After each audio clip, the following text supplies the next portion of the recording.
হাসপাতালের বেডে শুয়ে যখন প্রসব ব্যথায় ছটফট করছিলাম, তখন আমার পাশে দাঁড়িয়ে থাকা কর্মরত ডাক্তার আমার শাশুড়িকে বলল, পেশেন্টের স্বামী কোথায়? আমার শাশুড়ি তখন বলল, আমার ছেলে দেশের বাইরে থাকে। ডাক্তার তখন বলল, স্বামীর সাথে পেশেন্টের একটু কথা বলান, কথা বললে পেশেন্ট একটু সাহস পাবে। প্রথমবার মা হচ্ছে তো এই মুহূর্তে পেশেন্টের একটু সাহসের প্রয়োজন। শাশুড়ি যখন আমার স্বামীকে ফোন দিয়ে ফোনটা আমার হাতে দিলেন, আমি ফোনটা কানের কাছে নিতেই অপর প্রান্ত থেকে আমার স্বামী আমায় বলল, এত ঢং করো কেন? দেশে কি তুমি শুধু একাই মা হচ্ছ? আর কোনো মেয়েরা কি মা হয়নি? আমি কিছু না বলে কান থেকে ফোনটা সরিয়ে নিলাম।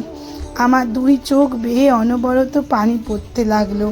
আমি বুঝতে পারছিলাম না আমার প্রসব ব্যথায় বেশি যন্ত্রণা হচ্ছে নাকি স্বামীর কথায় বেশি যন্ত্রণা হচ্ছে। দুপুর থেকে রাত পর্যন্ত আমি ব্যথায় ছটফট করছিলাম। ডাক্তার বারবার বলছিল, পেশেন্টের যেহেতু জরায়ুর মুখ খুলছে না সেহেতু আমরা সিজার করে ফেলি, তা না হলে পেশেন্টার অনাগত বাচ্চা দুইজনেরই ক্ষতি হতে পারে। কিন্তু আমার শাশুড়ি কিছুতেই রাজি হচ্ছিলেন না। উনি বলছিলেন আরও অপেক্ষা করতে। আমার মা যখন আমার শাশুড়িকে বললেন, বেয়ান সাব, আমার ছোট মেয়েটার খুব কষ্ট হচ্ছে, আপনি সিজার করার অনুমতি দেন। মায়ের কথা শুনে আমার শাশুড়ি মুখ বাঁকিয়ে বলল, সিজার করতে যে বলছেন, জানেন সিজার করতে কত টাকা খরচ হয়? আপনারা যদি সিজার করার টাকা দিতে পারেন তাহলে সিজার করান। শাশুড়ির কথা শুনে আমার মা মাথা নিচু করে নীরব হয়ে রইলেন, কারণ আমার পরিবারের সাধ্য ছিল না সিজারের খরচ বহন করার। ছোট্ট একটা মুদি দোকান করে বাবা সংসার চালান। তাছাড়া আমার ছোট্ট দুইটা বোন আছে, বিয়ে বাকি। বাবাকে তাদের কথাও চিন্তা করতে হয়। আমি পাশে বসে থাকা মাকে বললাম, মা, আমি যদি ব্যথায় মরেও যাই তবু আমাকে সিজার করিও না। মা তখন আঁচল দিয়ে চোখের জল মুছছিল আর আমার মাথায় হাত বুলিয়ে দিচ্ছিল।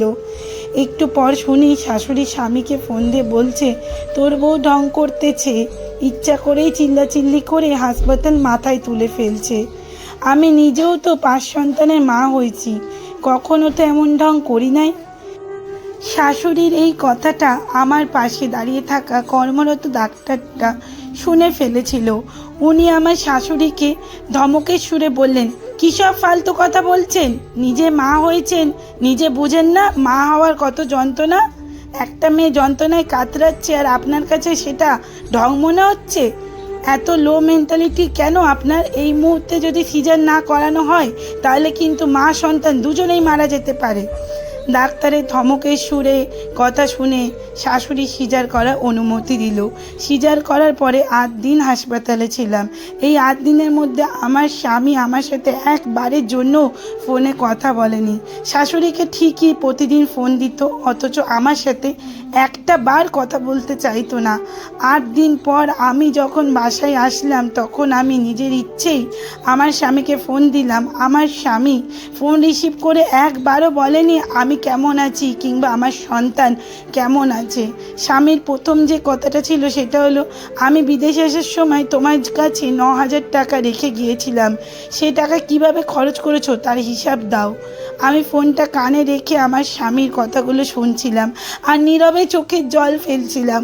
আমার স্বামী কখনো আমার কাছে টাকা পাঠাতো না, সব টাকা আমার শাশুড়ির কাছে পাঠাতো। আমি যদি হাত খরচের টাকা চাইতাম তাহলে আমায় সরাসরি বলতো, তোমায় আমি 3 বেলা খাওয়াচ্ছি, তোমার আবার হাত খরচ কি? ডাক্তার বলছিল সিজারের 20 দিন পর একটু চেক আপের জন্য আসতে। আমি যখন শাশুড়ির কাছে ডাক্তারের কাছে যাওয়ার জন্য টাকা চাইলাম, শাশুড়ি মুখের ওপর বলল, টাকা লাগলে তোমার বাপকে বলো, আমি তো তোমাকে বলি নাই ঢং করে সিজার করাতে। এখন 2 দিন পর পর তোমার যদি ডাক্তারের কাছে যাবে বলো, আমি টাকা দিতে পারবো না। আমি তোমার পিছনে 1 টাকাও খরচ করতে পারবো না। বাধ্য হয়ে বাবাকে যখন ফোন করে বললাম, বাবা আমার কিছু টাকা লাগবে, আমার ডাক্তার দেখানোটা খুব জরুরি, তখন বাবা আমায় উত্তর দিল, বিয়ের আগেও তোর খরচ বহন করতাম, আর এখন বিয়ের পরেও যদি তোর খরচ বহন করতে হয় তাহলে তোকে বিয়ে দিয়ে লাভ কী হলো? তোর বোঝা উচিত তোর বিয়ে হয়ে গেছে, তোর প্রতি এখন আমার কোনো দায়ভার নেই। আমি বাবার কথা শুনে ফোনটা রেখে দিলাম। আজ যদি বাবা বলতো আমার কাছে টাকা নেই, আমি দিতে পারবো না, তাহলে হয়তো কোনো কষ্ট পেতাম না। কিন্তু বাবা যখন বলল আমার প্রতি তার কোনো দায়ভার নেই, তখন খুব কষ্ট পেলাম। তার মানে মেয়েরা বিয়ের পর সত্যিই বাপের বাড়ি থেকে পর হয়ে যায়। সিজার করার 45 দিন পর্যন্ত খুব সাবধানে কাজকর্ম করতে হয়। কিন্তু আমি সিজার করে বাড়ি আসার পর থেকে শাশুড়ি আমার ওপর কাজের মাত্রাটা দ্বিগুণ বাড়িয়ে দিয়েছেন। আর তার কারণ হলো আমার কেন নর্মাল ডেলিভারি হলো না, আমার কেন সিজার করতে হলো। সেদিন স্বামীকে যখন বললাম আমার শরীরটা ইদানিং খুব খারাপ যাচ্ছে, আমায় কিছু টাকা পাঠাবেন, আমার ডাক্তার দেখানোটা খুব জরুরি, আমার স্বামী তখন উত্তর দিল, তুই এখনও মরিস না কেন?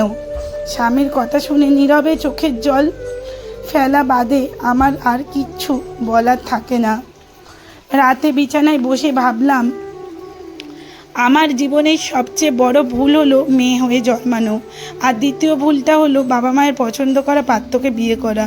এখন যদি আমি আমার স্বামীর সংসার না করি তাহলে আমার নিজের বাবা মাই আমার দায়িত্ব নেবে না, আর আমি যদি এই সংসার করি তাহলে প্রতিনিয়ত জ্বলে পুড়ে মরব।